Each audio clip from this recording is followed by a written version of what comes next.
Essa tem linda. Não, não que você não ganhe dinheiro no outro, mas é muito arriscado, né? Tá ao vivo já. Não vou falar então que o day trade perde dinheiro, porque estamos ao vivo já? Como é que eu vou falar isso? Acho que não é muito legal, não. Mas a carteira de ações do contador do trader hoje está 60%. Ah, sim. Do patrimônio, né? Posição zero. É, o contador do trader também é investidor. Viu? Também torto? Assim, ó. Mas mexe, sai Se eu do botar assim, não vai? Ajuda. Aí. Mesma Ficou pior, não ficou? Acho que não. Isso aqui é um pouquinho mais pro... Aí. Olá, senhoras e senhores, tudo bem? Sejam bem-vindos. Só mais um pouquinho que nós vamos começar a nossa última... Vamos falar a última. O terceiro episódio com o setor jurídico falando de mesa proprietária. Não vou falar último porque provavelmente nós vamos ter vários momentos como esse com o setor jurídico falando não só de mesa proprietária, mas tudo que envolve o mercado financeiro. Então, gostaria primeiramente de desejar a todos uma boa noite, sejam bem-vindos e, o mais importante, se puder, clicar nesse aviãozinho e encaminhar para o máximo de pessoas possível, porque hoje nós vamos estar falando com dois especialistas, o braço jurídico do contador do trader, para falar sobre mesa proprietária. Tanto para quem opera, tanto para aqueles que desejam em determinado momento abrir uma mesa proprietária. Beleza? Então, antes de qualquer coisa, eu estou tentando ver o nome ali.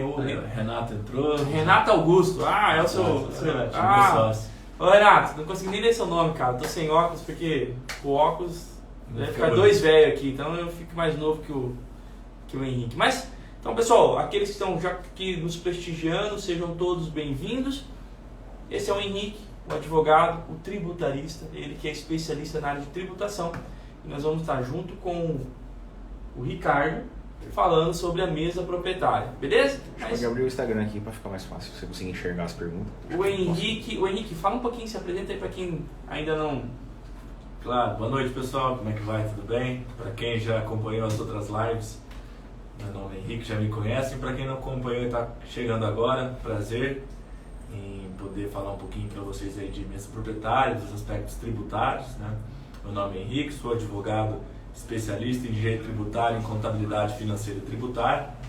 Conto com uma equipe também de especialistas que se dedicam ao tempo integral ao direito tributário de forma exclusiva.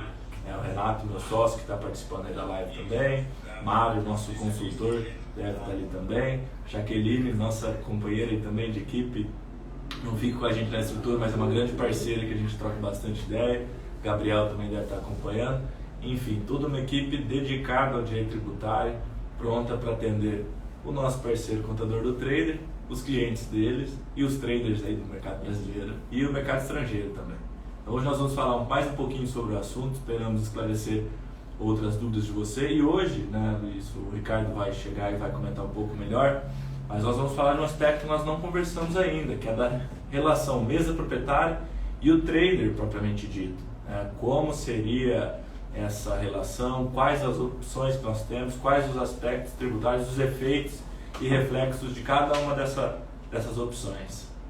Pessoal, e assim, eu preciso dizer, eu vim até conversando com vocês um pouco antes, que quantas informações errôneas são disparadas na internet diariamente. Então, quando vocês têm a oportunidade de conversar com os especialistas, descobrir uma roda? Não, pelo contrário.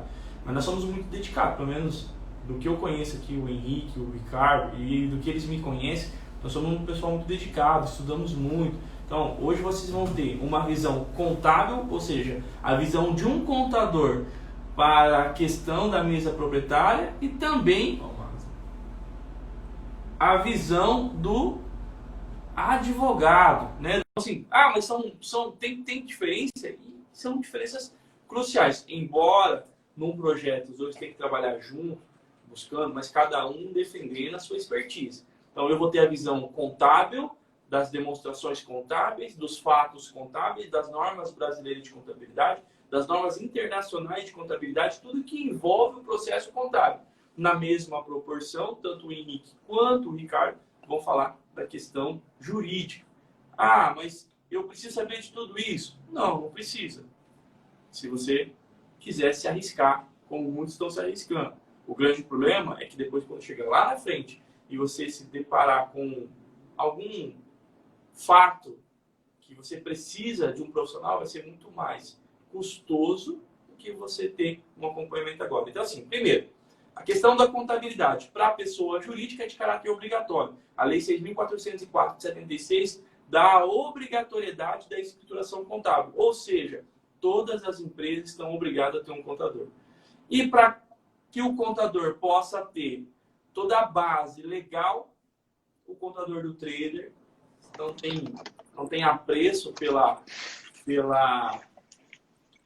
sabedoria de tudo. A gente, então, trouxe o pessoal especializado na questão tributária e na questão civil para que junto, fazemos uma força que não há no Brasil na questão de investimento, na questão de pessoa jurídica e da questão de trader, tanto pessoa física quanto pessoa jurídica, no que tange o conhecimento contábil e jurídico. Correto?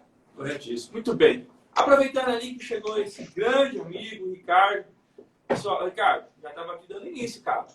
Você é de São Paulo, hein? Aqui no norte do Paraná a gente tá com o pau. Tive um pouco de problema aqui com a tecnologia, mas deu tudo certo para entrar. Não, na verdade, já está tudo pronto aqui. O Henrique está aqui do meu lado, o Palmeiras está aqui do lado, já estamos olhando o jogo do Palmeiras. Não, tô brincando. Ricardo, seja bem-vindo. Nós estamos falando com o pessoal da importância de ter profissionais que falam sobre a questão do investimento como pessoa física e também da pessoa jurídica. Já fiz uma breve introdução da obrigatoriedade do perfil do contador para empresas e também já fiz uma introdução na questão, a importância de ter um setor jurídico acompanhando o contador. Assim, cada um na sua expertise.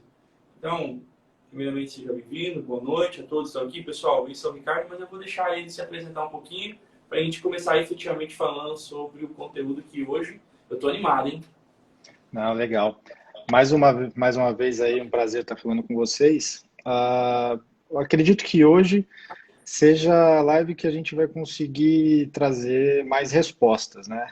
Quem acompanhou as duas anteriores viu que a gente falou muito, né, sobre a preocupação que tem que ter com o planejamento, o acompanhamento do contador, de uma equipe jurídica adequada, porque não é um negócio simples, o aspecto regulatório ele não está bem delineado pelos órgãos de controle, e a gente não encontra nenhum respaldo, nenhuma receita de bolo para a implementação de uma mesa proprietária e também para as novas profissões que surgem, né, com toda essa democratização do mercado financeiro.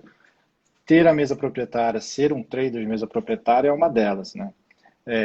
Nós falamos de uma maneira expondo de inúmeros cenários e a complexidade deles, né? Acredito que hoje, falando de uma maneira mais específica de quem pretende trabalhar, né, com a mesa proprietária e sendo o último passo para quem constituiu a mesa proprietária e precisa angariar traders ali para trabalhar, hoje é possível que a gente consiga fornecer mais respostas, né, porque trata-se de uma exposição de determinados cenários, vários possíveis, e no final é uma comparação, né, adequando o perfil da empresa, o perfil de trabalho que o trader ele pretende e verificar, né, o que faz mais sentido da relação que vai ser firmada, né, entre as partes e também sobre o aspecto financeiro, porque no final das contas todo mundo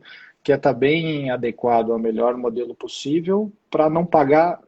Não é para pagar menos impostos, né? Não é para pagar menos encargos, é para pagar o que é adequado e para ter o respaldo ali conforme a relação, para ficar mais seguro possível a relação. Bom, como nós estamos no Instagram, nós temos 1 hora, então nosso tempo é meio já pré-definido. Mas antes de começar, eu sempre gosto de deixar bem claro, né? Sim, pessoal, eu, Luiz Fernando, sou o contador responsável pelo contador do trader, sou inscrito no Conselho Federal de Contabilidade, tenho meu CRC ativo desde o final de 2010, salvo engano, também não tenho memória tão... Então, assim, eu gosto de deixar isso claro, que além de ser um contador registrado, tenho um escritório há um pouco mais de 12 anos, fui docente nas instituições aqui no norte do Paraná. Então, assim, a gente não está se aventurando, nós somos profissionais de áreas específicas e nós vamos transferir para vocês um pouco de conhecimento que nós ganhamos nesse período de trabalho desses últimos 12 anos. Eu gosto de falar isso porque as pessoas têm que entender que somos profissionais efetivamente licenciados, certificados, registrados, qualquer outro termo que você queira usar, né? Às vezes não só experiência, mas também dizer, por que eu falo isso? Porque eu estou aqui com o Henrique e com o Ricardo, são dois advogados que têm na sua estrutura conceitual todo o registro na OAB, tem as suas especializações específicas e percebe o zelo que nós temos com você. Eu poderia trazer só um advogado, não, mas a gente fez parceria porque cada elemento tem as suas particularidades. Então o Ricardo vai tocar na questão civil, o Henrique vai tocar na questão tributária e eu só vou colher essas informações e agregar, porque quanto mais conteúdo a gente tem, para mim é melhor. Beleza? Eu queria deixar isso bem claro, pessoal, para que eles saibam que a gente não estamos se aventurando ou falando aqui. Nós vemos aí de uma boa bagagem para a questão de informações que vão estar passando hoje. Beleza? Tudo bem para vocês? Muito bem.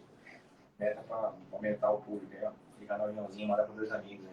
Então, pessoal, desculpa que o chefe aqui mandou a gente clicar no aviãozinho aí para vocês mandar para nós. O Alexandre só vai coordenando aqui. Quando a gente faz alguma coisa errada, ele puxa minha orelha, igual hoje de manhã. Pessoal, manda aí, pega esse aviãozinho, manda para quem é trader, para quem tem mesa proprietária, para quem opera em mesa proprietária, para quem gostaria de montar uma mesa ou operar numa mesa. Ah, eu vou operar numa mesa, eu preciso saber? Muito bem, então vamos começar efetivamente o conteúdo. E eu gostaria vou passar para você, Ricardo, depois se quiser passar, volta para mim, para o Henrique. O que é uma mesa proprietária? A gente vem falando já nas últimas 3, mas acho que é bom fazer uma introdução sobre o que é a mesa proprietária e qual a importância de ter um bom planejamento.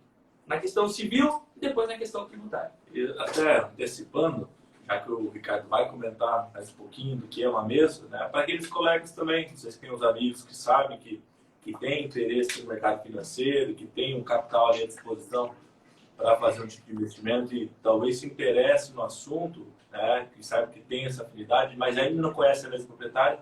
Esse também é um episódio para ele, que a gente vai trabalhar com esse conceito introdutório, mais uma vez, para reforçar, e depois com os aspectos que regula a mesa e os seus traders, mais especificamente. Ricardo. Vamos lá, só recapitulando então por cima, né, o que seria a mesa proprietária. Nada mais é do que uma empresa que ela é constituída para se utilizar ali dos produtos do mercado financeiro e rentabilizar o seu capital por meio deles, né? A gente tem a mesa proprietária que ela pode ser uma mesa que tem como finalidade principal a operação, né, no mercado financeiro, ou uma mesa proprietária subsidiária, né, que pode ser uma mesa proprietária de uma empresa de importação e exportação, por exemplo, que se utiliza no mercado futuro para travar operações de câmbio, derivativos, etc., conforme a sua necessidade. E, além disso, né, além de uma questão de necessidade, pode ser também, como forma subsidiária, rentabilizar um capital que ela tem eventualmente parado ali no seu caixa.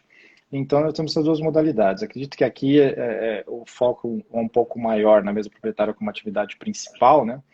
E já entrando no tema de hoje, para falar sobre os traders que vão trabalhar nessa mesa e o tipo de relação que eles vão estabelecer, primeiro, qual é o tipo de relação que a mesa ela quer ter com seus traders, né? Porque nesse primeiro momento a gente verifica, né, até pelos próprios anúncios que tem das mesas proprietárias que existem, toda a propaganda é feita muito em volta da liberdade que o trader teria para fazer suas operações conforme o seu operacional, muito embora seja algumas disponibilizem treinamento também. E, além disso, a liberdade e um acréscimo, né, como atividade também secundária, como forma de aumento de renda. Tudo isso, a gente vai chegar num determinado ponto que, a princípio, a gente não está falando de uma relação, de um vínculo empregatício, né? Então, Dentro desse aspecto, a gente verifica que não há, a princípio, um vínculo empregatício, e os requisitos do vínculo empregatício é a questão da pessoalidade, habitualidade e subordinação. Considerando esses fatores, ser seletista, né, não, ele vai acabar indo de encontro com a própria profissão, né, que esse trader ele está buscando ali, fazendo parte da mesa. E não é interessante pelos encargos que estão em volta do funcionário registrado e também para o proprietário da mesa, né? Então, se ele não tem, se a princípio não se verifica um vínculo empregatício, se a princípio ser seletista vai de encontro com o que está por trás de toda essa profissão, quais seriam as formas de remuneração, né? Então a gente vê que teria possível... Oi. É só legal você falar que vai de encontro, né? Porque é justamente o que a gente vê, né? O trader querendo essa liberdade, não Exato. só uma liberdade financeira, mas também uma liberdade de atuação, operar a hora que ele quer, no lugar que ele quer. E quando você é seletista, quando você é um funcionário registrado, querendo ou não, você está ali, como você bem destacou, subordinado, né, ao superior, ao contratante, ao empregador, né, e você tem que trabalhar do lugar que ele determinar, do escritório que ele determinar, no horário que ele determinar. Então, Exato. É interessante quando você traz essa questão não só jurídica, mas também pessoal, né, do trader, né, que busca essa liberdade, essa facilidade, né, e esse regime de carteira de trabalho não vai permitir isso para ele. Exato. Se permite fazer um adentro, Ricardo? Claro. Porque assim, quando ele é seletista, o Henrique foi muito feliz de dizer que ele tem ali uma função e uma obrigação direta com a quem o contratou. Quando ele tem a liberdade, que nós vamos falar o como fazer isso, mas quando ele não é seletista e tem a liberdade, eu conheço trader, por exemplo, que opera em 3, 4 contas ao mesmo tempo. Então, nada impede dele trabalhar em 3, 4 meses ao mesmo tempo, tendo a responsabilidade, tudo aquilo que envolve. Mas, assim, ele não fica amarrado... Vou tentar traduzir. Eu trabalho numa empresa. Eu só posso trabalhar naquela empresa, ou naquele jornada de trabalho que foi pré-definida. Naquela atividade, eu só posso trabalhar ali. Eu não posso trabalhar em outro lugar. E se eu trabalhar em outro lugar, eu corro até alguns riscos se, eventual, acontecer um acidente, alguma coisa assim. Mas só para exemplificar. Quando você tem a liberdade, o trader trabalha da onde quiser, da forma que quiser, do horário que quiser, e ele pode agregar, acho que esse é o termo legal, ele pode agregar outras fontes de renda ou até mesmo outras empresas similares ao que ele faz junto no dia a dia dele. Exatamente. E essa questão e essa liberdade ela não significa ausência de regras, né? Então tem toda essa liberdade.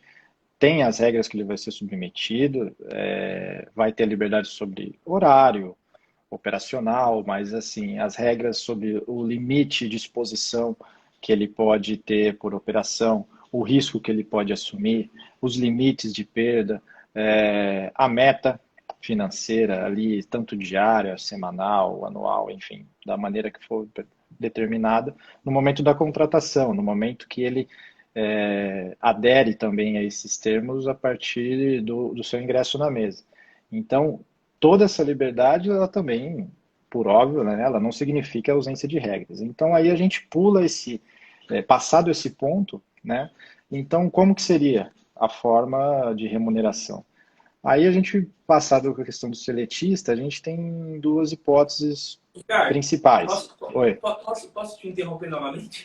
Claro, manda Mas lá. antes de falar nessa opção de fora da seletista, vamos falar também que, por exemplo, é só desvantagem para a seletista? Não é esse o caso, nós vamos definir isso aí, eu vou deixar para os especialistas. Mas assim, gente, no seletista você tem, no contrato, obrigações e direito. Mas o trader, por que eu falo isso? Porque se você for trabalhar numa empresa, você vai ter lá, um exemplo, férias, 13º, fundo de garantia. Mas o trader, essa concepção de vínculo empregatício, ele muda completamente. Até porque os ganhos de um trader que já, vamos considerar traders consistentes, que já consegue realmente captar dinheiro, ele já não está mais preocupado com essa essa limitação de recursos como 13º, férias, fundo de garantia, porque a captação de recurso dele é muito maior com relação a isso. A gente podia, antes de você entrar, até passar a palavra para o Henrique, para falar um pouquinho também dessa questão de vínculo empregatício e o que ele tem. Tá? Então, o que é realmente na CLT, quais são os direitos, quais são as obrigações dele, se o Henrique estiver confortável. Pessoal, e antes de passar a palavra, lembrando, tá? Você tem toda a questão previdenciária, toda a questão tributária que está sendo debatida aqui. Se você tiver alguma dúvida, por gentileza, mande a pergunta aí. O Alexandre está aqui do nosso lado, já vai captar as perguntas. Tem uma equipe aqui também que está ajudando ele. E a gente vai respondendo no decorrer da live, beleza? Não sei se eu te ferrei. Mas... Não sei se o Ricardo lá trabalha com...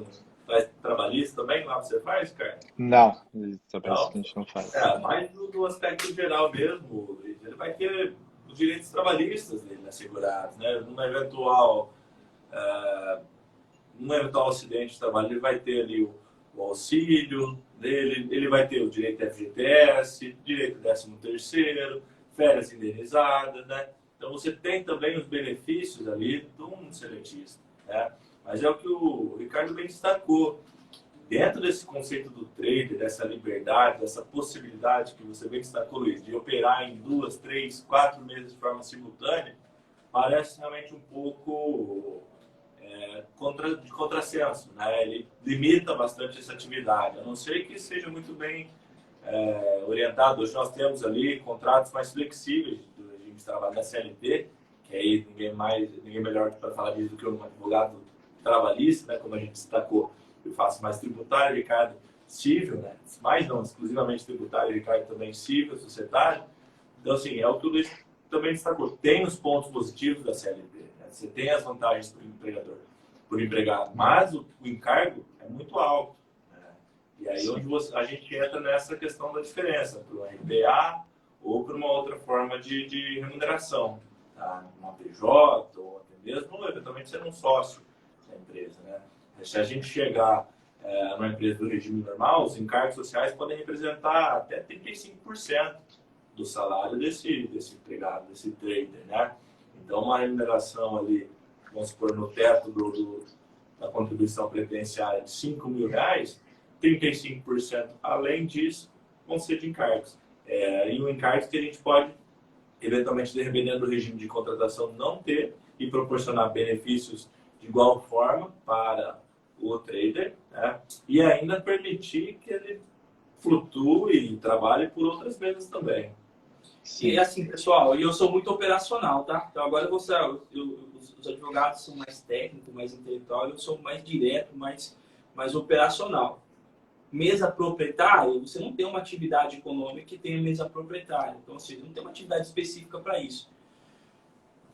O Ricardo corrigiu errado. E para a função de trader, você é registrado como trader. Você também não tem uma atividade para que você possa registrar. Então, vai ter muita alocação. E essas alocações nem sempre é o melhor cenário ou vai trazer o conforto, tanto para a empresa que seja a mesma, ou até para o próprio trader.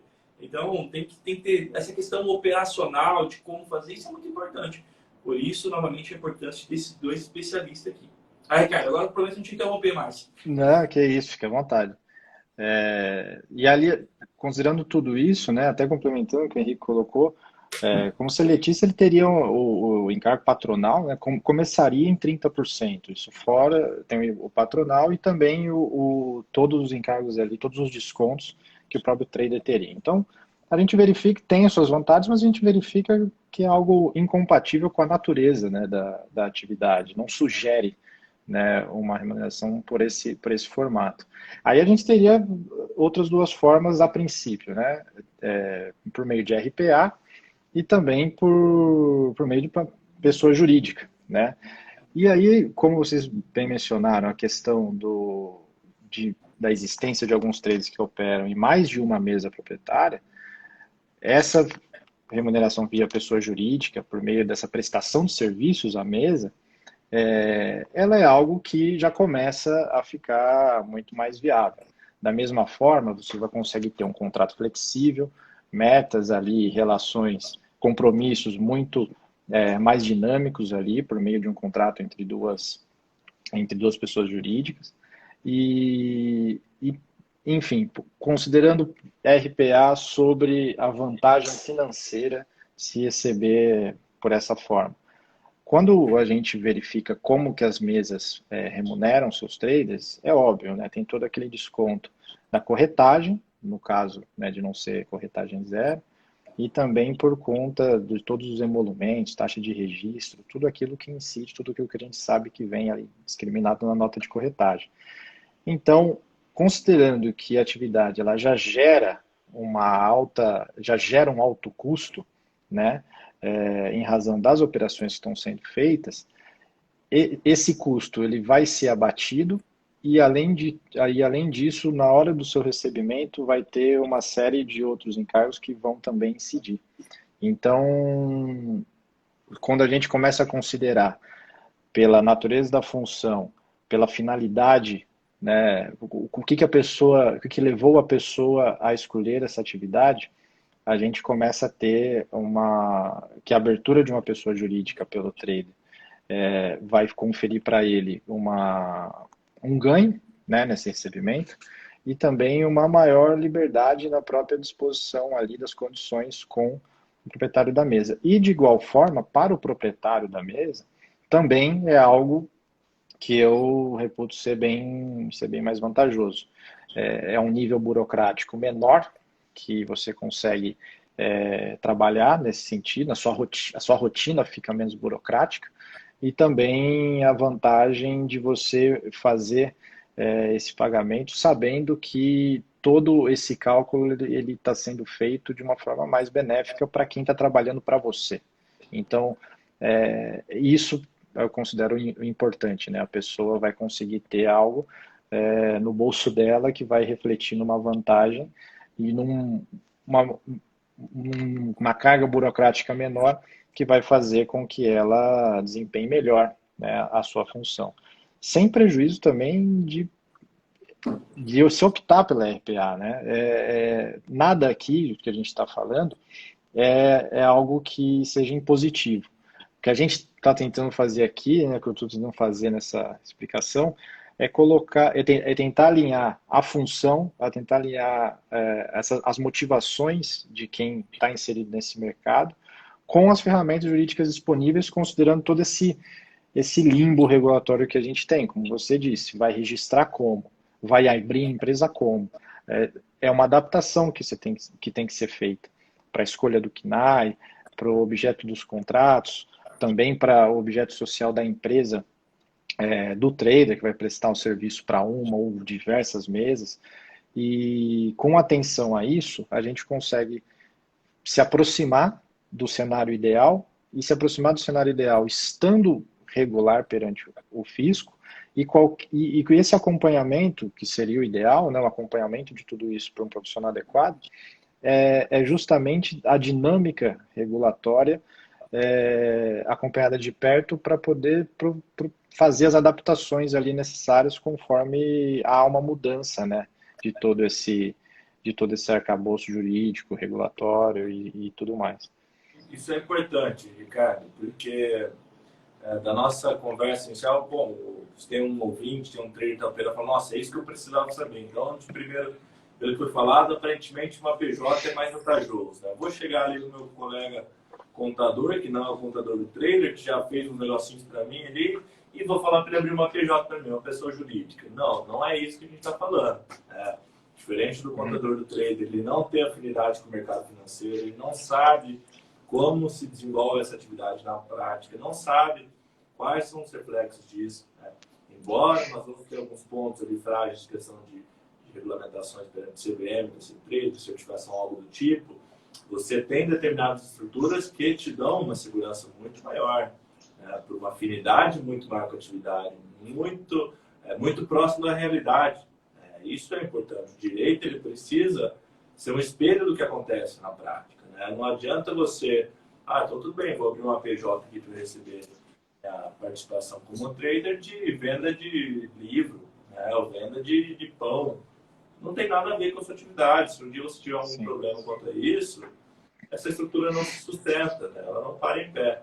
Então, assim, é diferente você abrir uma PJ dentro de um plano de negócio, dentro de uma análise de opções e ver qual é a melhor para você no caso concreto, né, do que simplesmente sair abrindo a PJ em qualquer lugar, com qualquer pessoa, com qualquer atividade, e até mesmo a sua natureza jurídica de uma PJ. Nós estamos falando de sociedade unipessoal com responsabilidade limitada, sociedade empresária, EIRELI, MEI, temos diversas opções de natureza jurídica. Então, assim, tem muita coisa a ser avaliada. Isso. E, por fim, até a gente consegue vislumbrar uma forma mais sofisticada até dessa remuneração, que é justamente, a gente sabe que existem mesas de diversos tamanhos e que movimentam dos mais variados volumes financeiros, com muitos traders, poucos traders, algumas mais conhecidas, outras até com ações aí listadas na B3. E uma questão muito interessante é a própria o trader como sócio dessa mesa.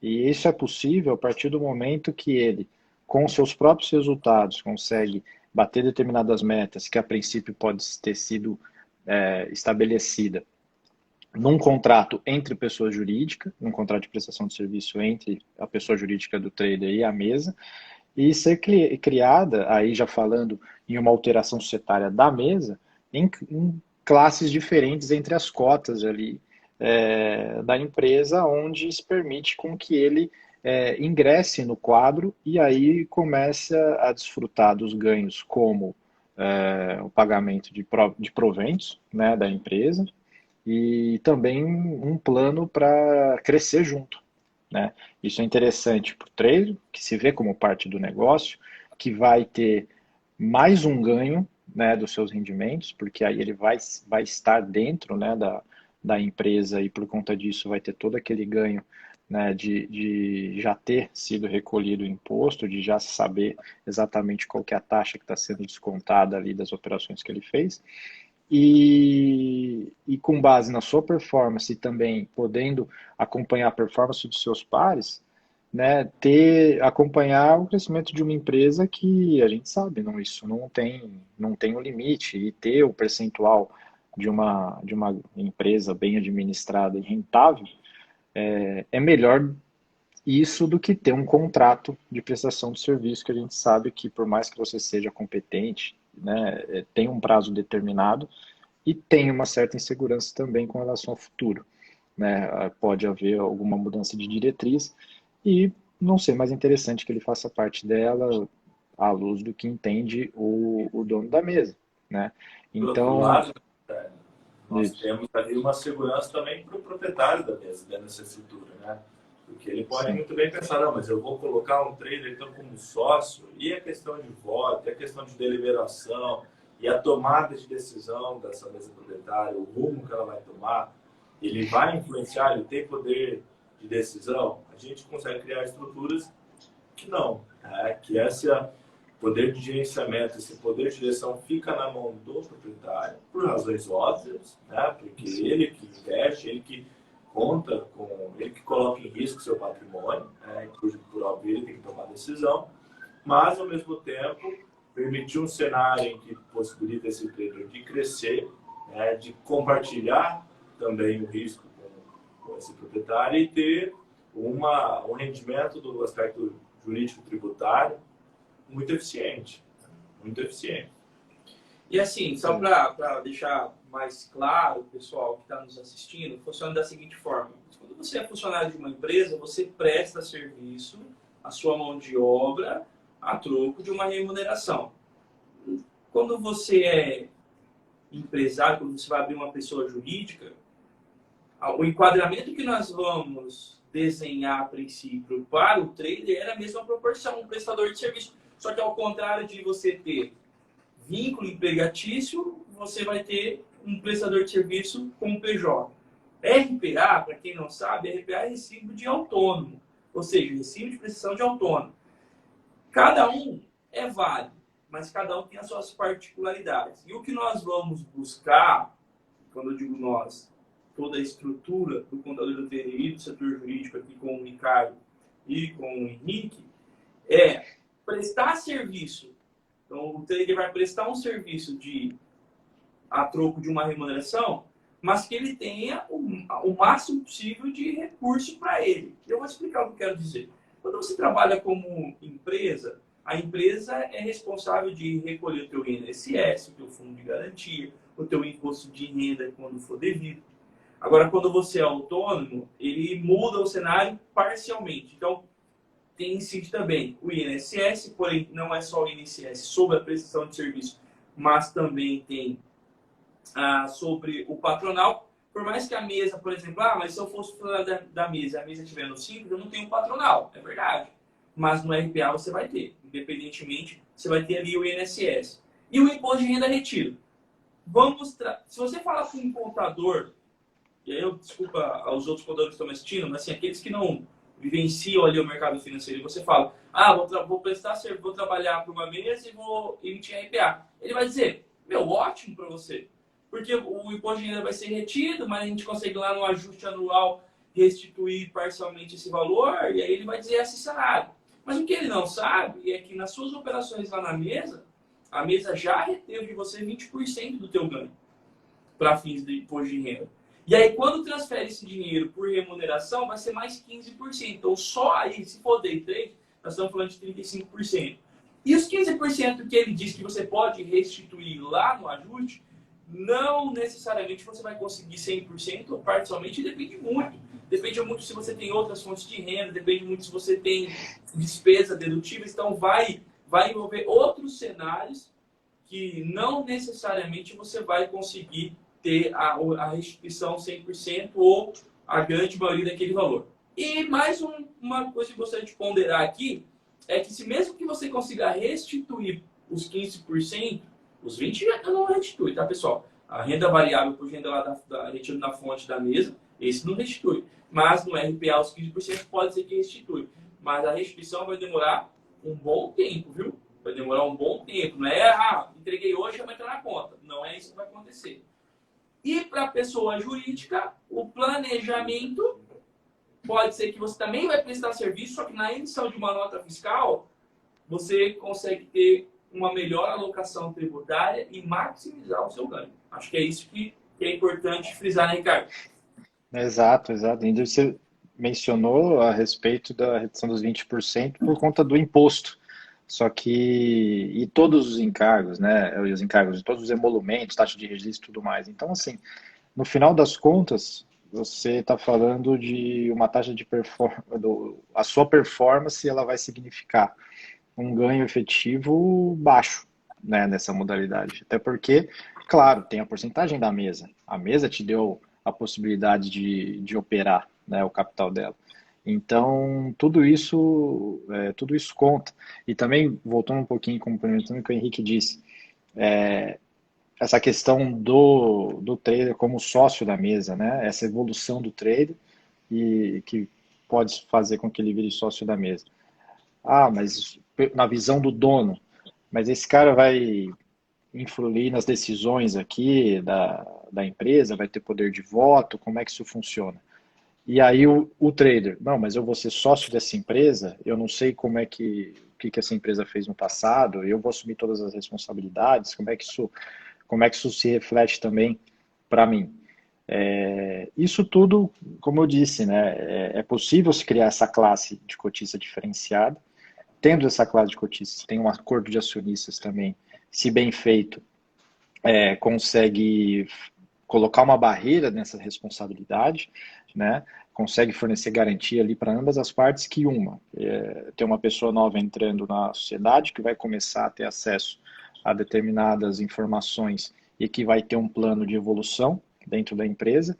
Quem entrou vai, de posse desses dados novos, de posse dessas novas informações, vai ter um plano traçado para conseguir crescer e também saber se ela quer prosseguir, se ela realmente quer ser sócia daquela empresa, se é uma empresa que ela entende que vale todo o esforço. Então, acaba sendo uma via de mão dupla, né? Para ambas as partes, isso acaba sendo mais vantajoso sobre um aspecto financeiro e burocrático, né? E a segurança para ambos, ela não é difícil de ser colocada à mesa, né? para que todo mundo consiga ter o retorno esperado e ciente de todas as suas obrigações, né? Não assumir obrigações totalmente fora da sua realidade. Pessoal, outra coisa também que é importante, o trader sempre tem que se preocupar, não é só na questão, eu vou planejar o meu imposto, eu acho que isso é importante, isso é bacana, mas para fins do seu imposto de renda, né?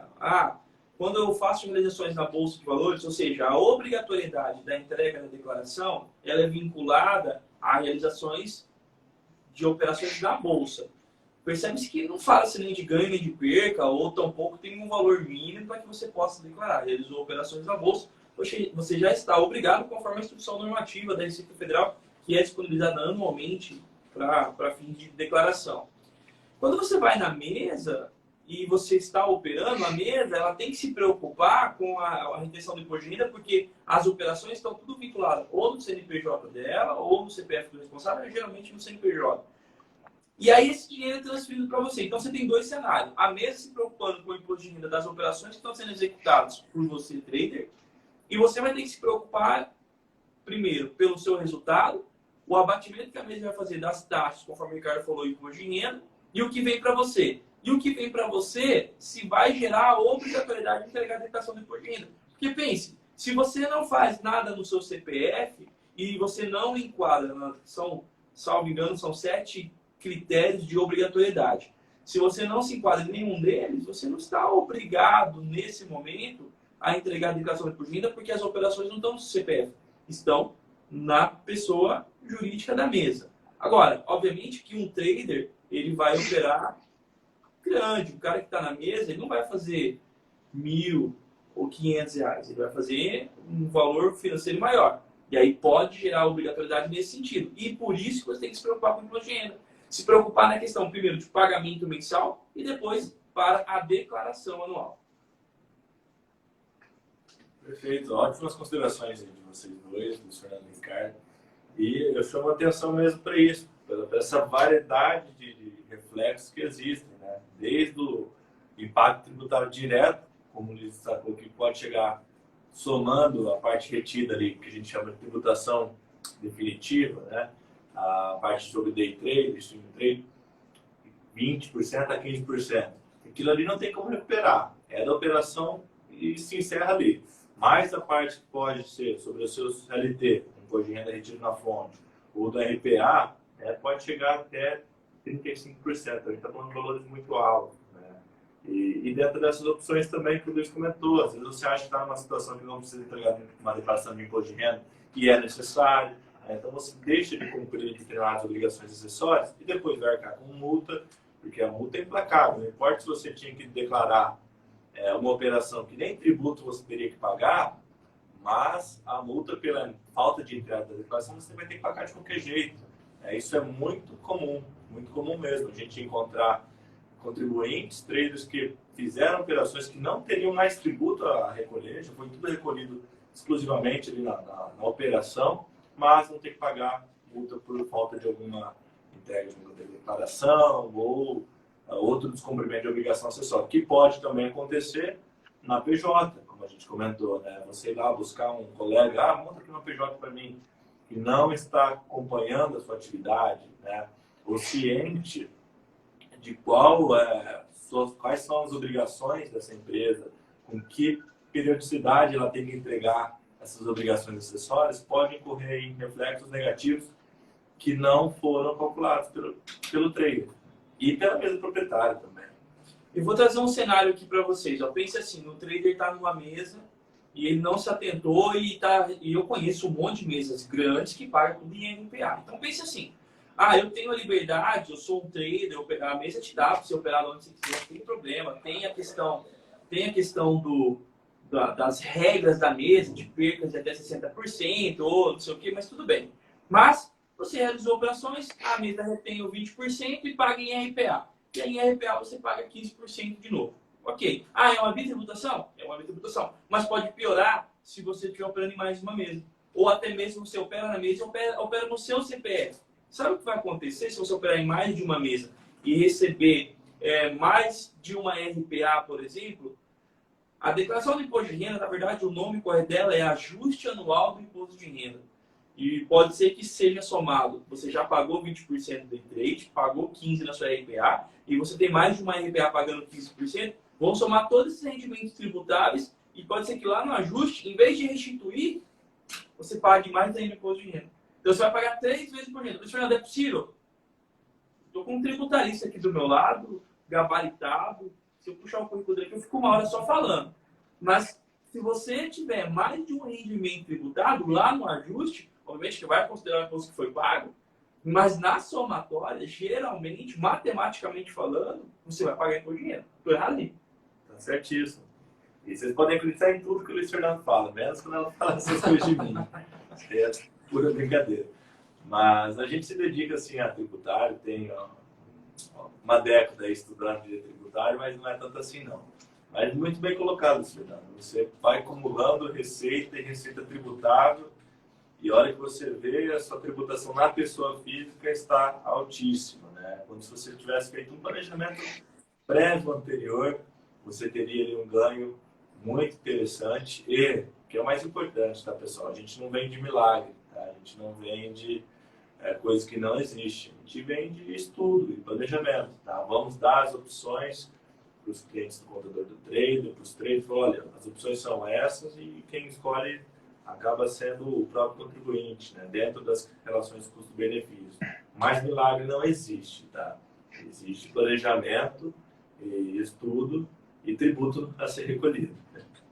Exato, né? Eu acho que a mensagem que foi passada nessas 3 lives foi que é viável, só que não o que a gente tem percebido, né, pelos casos que têm chegado até nós, é que as pessoas elas simplesmente elas querem cumprir o próximo ato para chegar para poder ver o resultado do seu trabalho, da sua operação, e tem passado por cima de diversas questões e em algum momento a conta vem. Seja uma conta por conta de uma autuação da Receita, seja algum imbróglio entre as pessoas envolvidas no negócio, né? Que a gente está falando bastante sobre a questão do imposto e como a parte societária, a estrutura do negócio influencia, mas também tem a relação das pessoas ali envolvidas, né? Então, a complexidade do tema, e também por conta da inexistência de uma receita de bolo, tendo que ajustar, né, tendo que equilibrar toda a regulação existente, ou a falta dela, né, seja relacionada ao próprio mercado, seja com relação ao fisco. Então, eu acho que a mensagem principal é que é viável, mas o que está sendo feito na maioria dos casos é um atropelo, né? As coisas estão saindo do papel sem o necessário planejamento e realmente não tem milagre, e é uma coisa que a gente sempre deixa claro logo de início, né? Então, vai lá. Não, vai lá, pode falar. Uma coisa que me veio à cabeça agora, quando você fala disso, né, de situações que saem do planejamento, que foi algo que a gente já se deparou algumas vezes, né?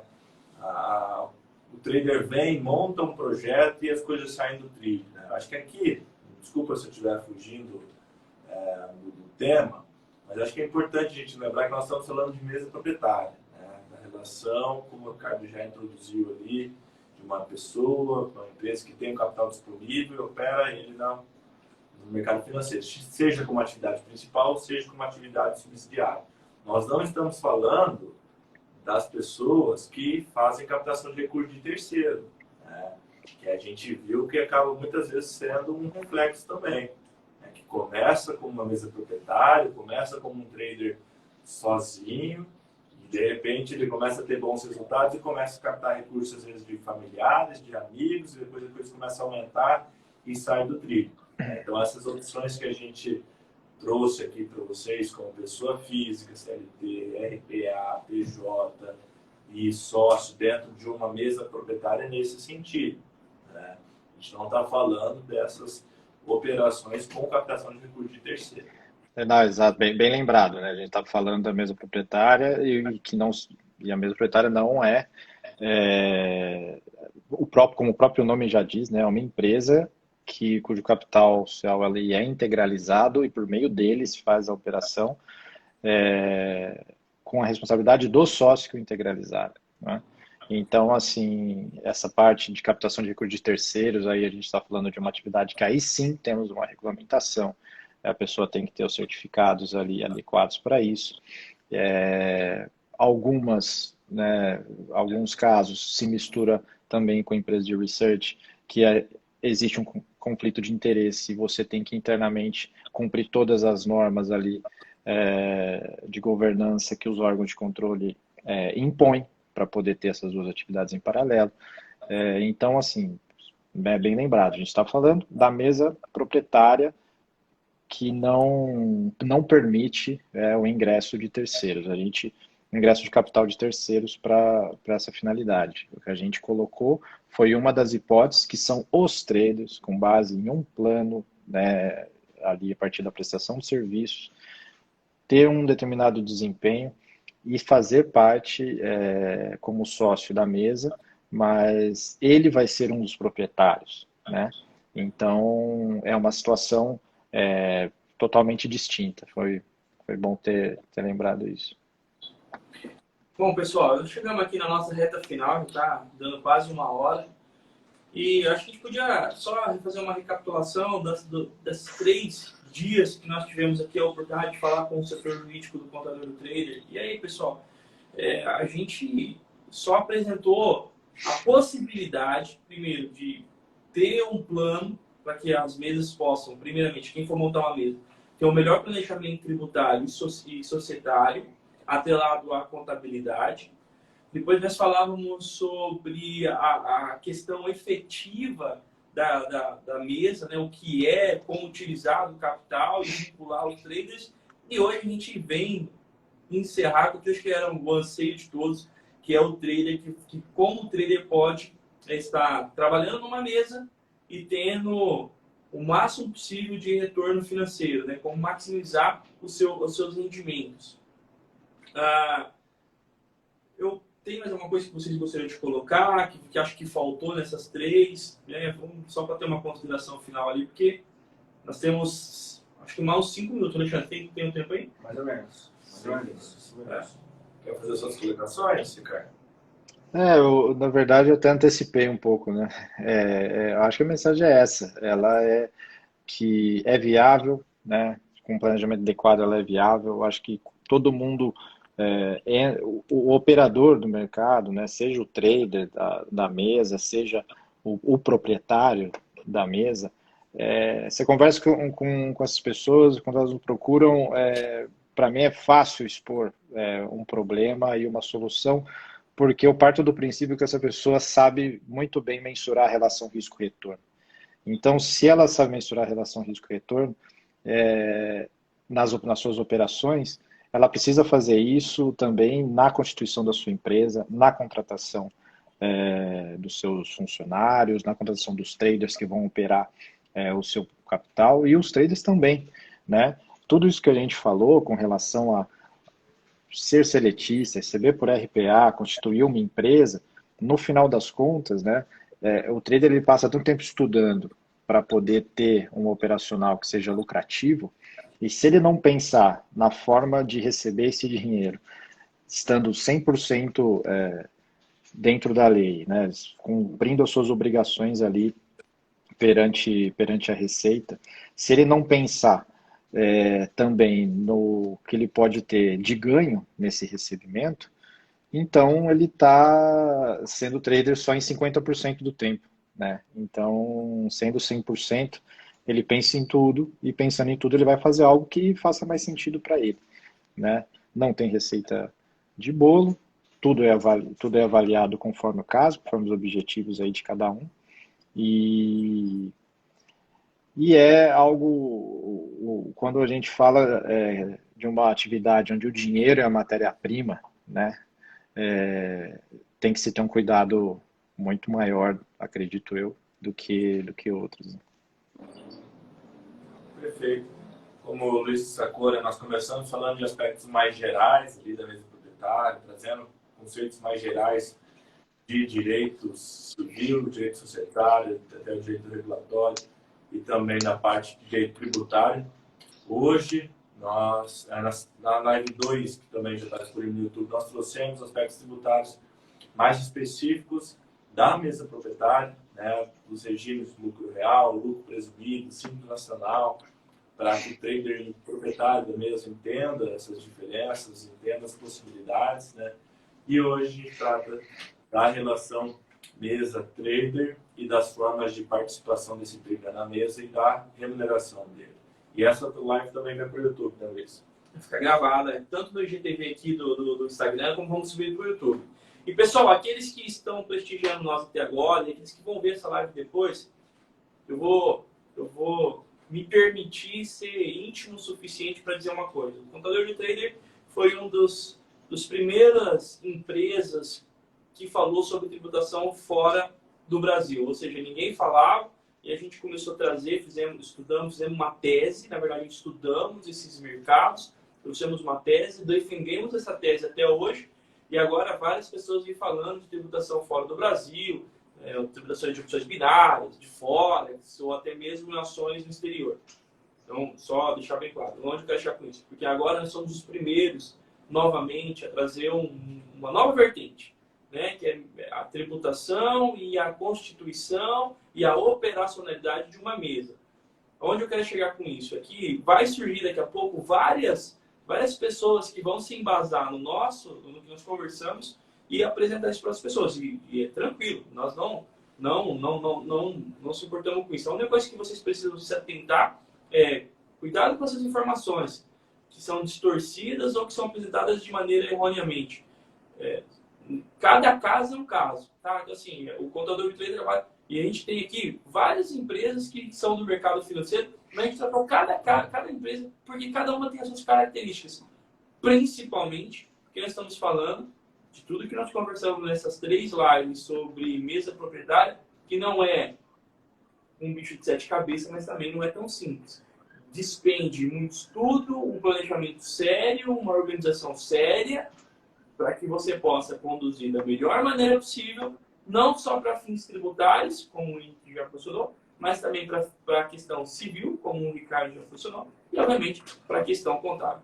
Beleza, galerinha? Deixa eu gostaria de registrar isso, porque agora a gente vai surgir um monte, cara, vai surgir um monte de gente falando sobre mesa proprietária. Então, eu gosto de deixar bem claro, a gente não tem nenhum zelo com a informação, a gente está aqui, não retemos informação, mas para deixar registrado que vocês precisam, cada caso é um caso. Cada situação vai ser analisada de um jeito. Então, não existe uma fórmula mágica para todo mundo.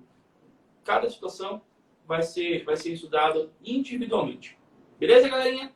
Beleza, Henrique? Perfeito, Luiz. Senhoras e senhores, acho que chegamos ao final da nossa live. Quero agradecer a todos. Essa live, como a gente já falou, vai ficar salvo.